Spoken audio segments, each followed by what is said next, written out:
The Mafia might return on Unstable SMP because with Parrot exiled and Spoke escaping Purgatory, this is the perfect time for Ashswag to make his return. But let's back up and understand exactly why I'm saying this. Buried somewhere in the far end, there's a location that contains every single resource the Mafia accumulated across its entire reign.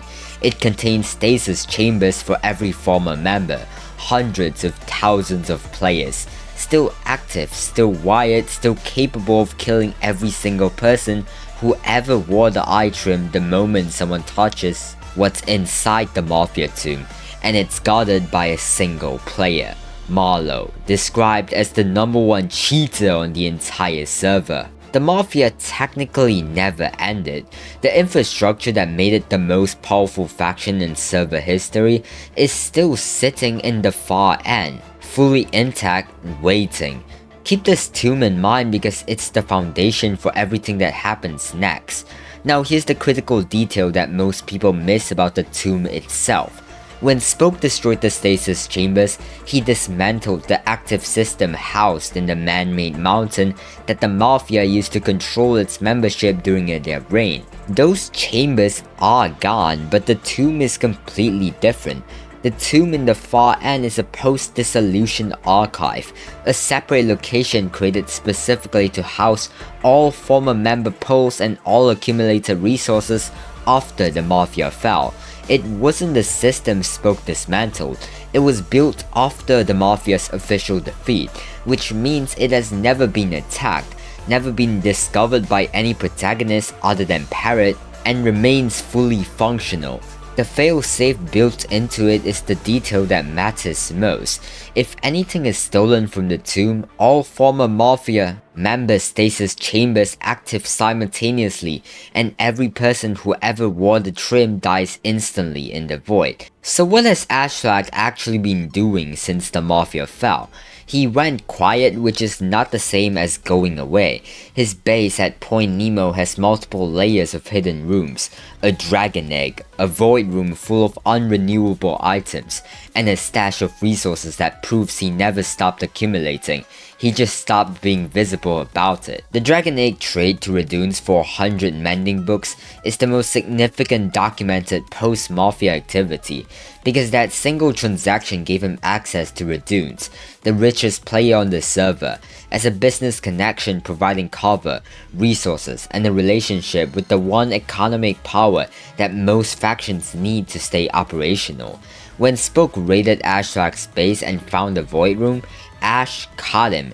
He's still watching, he's still operating, and he said something to Spoke that wasn't just taunting.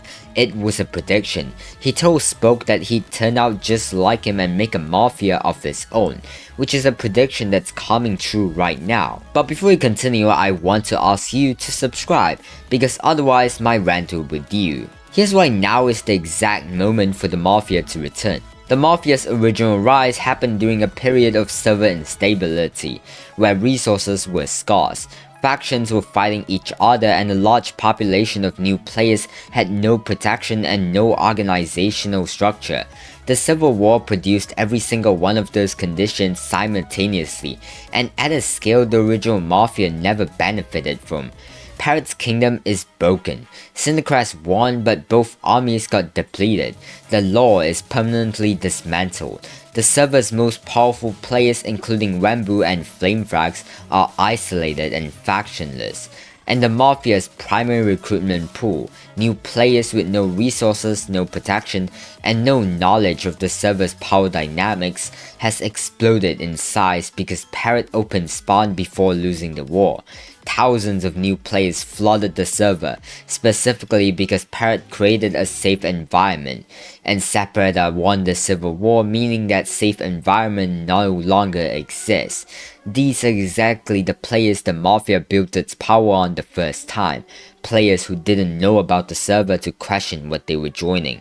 Players who needed protection badly enough to accept conditions they otherwise couldn't.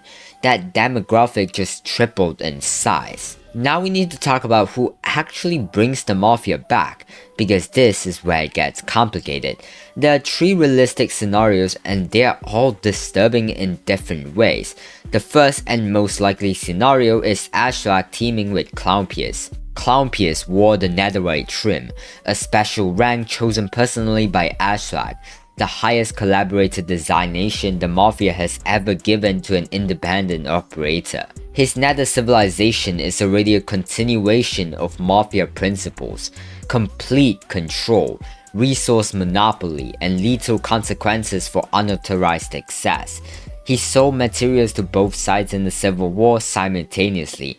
He has the strongest independent resource base on the server, and he has a documented grudge against Parrot for raiding his vault. If Ashswag reaches out to Clownpius in the Civil War's aftermath, the nether's infrastructure becomes the Mafia's supply chain without either of them needing to rebuild from scratch. Clownpius brings resources and nether control. Ashswag brings the tomb and the stasis leverage over hundreds of thousands of former members, and together they recreate the Mafia's 2 greatest weapons in one conversation. The second scenario, which is pretty possible, involves flamefrags. Flame was a diamond trim Mafia member who had a mace and the rank that came with it, then gave up the mace because he considered them dishonorable. He's now factionless, without Lomedy, floating in a post-Civil War server without clear purpose. The Mafia's diamond trim system required killing another Dalmir member to rank up, which means Flame earned that position through real combat. His pole is presumably still in the tomb stasis system, which is not a small detail. That's leverage Ashswag holds over one of the 5 best individual fighters on the server. If Ashswag threatens to activate the failsafe, Flame is one of hundreds of thousands who would die instantly. If Ashswag instead offers him protection, resources, and purpose after the war left him with nothing, the conversation becomes complicated. The evidence against it is Flame's demonstrated moral development and his friendship with Wemmbu, but a factionless fighter with no clear future and a stasis pole in a chamber somewhere in the far end is not in a strong negotiating position. The third scenario is the one nobody is talking about, which includes Minutag. When he defected from the Mafia and revealed its secrets to Spoke, mentioned one specific detail that was never followed up. The Mafia used to have a different leader who was less cruel than Ashswag. This person's identity is completely unknown, but if they are still on the server, still connected to the Mafia's former structure, still aware of the tomb's location and contents, they represent a factor for the Mafia's return that doesn't require Ashswag's participation at all. A former leader with an understanding of how the Mafia operated before Ashswag made it into what it became, and presumably with a completely different philosophy about what the organization should be. Here's a detail that almost nobody has connected to the Mafia's return. The Windburst enchantment book that Wemmbu merged into his mace gambit probably came from a diamond trim Mafia member, not a former member who retired, not someone who left the server, a diamond trim Mafia member who was apparently still operating recently enough for their loot to end up in the underground civilization's reward structure. Diamond trims were the rarest rank in the Mafia, earned by killing another diamond trim in a deathmatch. If a diamond trim is actively operating on the server right now, carrying Mafia gear and dropping Windburst books into faction reward systems, then the Mafia's return is even more performative than the tomb alone suggests. This could be a foreshadowing technique used by the writers of Unstable SMP. So here's exactly how the return happens. Ashswag doesn't announce a comeback. He starts quietly activating things he already built. Point Nemo becomes operational. Former Diamond Trim members receive contact through methods that don't appear in any log. The tomb's resources begin moving, not taken from it because that triggers the failsafe, but made accessible to specific members who physically visit it. Former Mafia members who built new lives and new factions receive a message they didn't expect. A reminder that their pole is still in the chamber in the far end. Not a threat, just a reminder and an invitation. The ones who were new players when they joined, given a copper trim and a mission without fully understanding what they were agreeing to, those players are the most susceptible, and they are still the majority of the membership.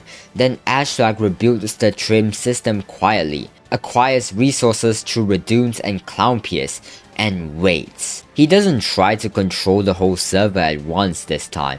He learned from Season 1's defeat. He knows what Spoke's approach looked like.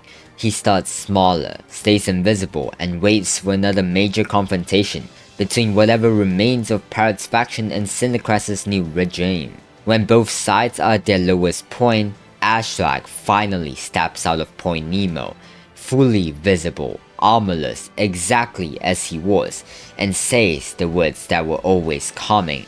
Did you really think it ended? The Mafia never ended. It waited. Ashswag has a fully stocked tomb with the server's largest single resource cache, stasis leverage over hundreds of thousands of former members, a wealthy ally in Redunes, a proven teammate in Clownpiers, a server full of desperate new players who are the exact demographic the Mafia recruited from the first time, and a civil war that just finished doing the work for him. If you enjoyed this breakdown, make sure to subscribe and let me know in the comments whether you think Ashswag brings back the Mafia himself, or if someone else does it first. And if you want to see more Unstable SMP theories, check out the video on screen.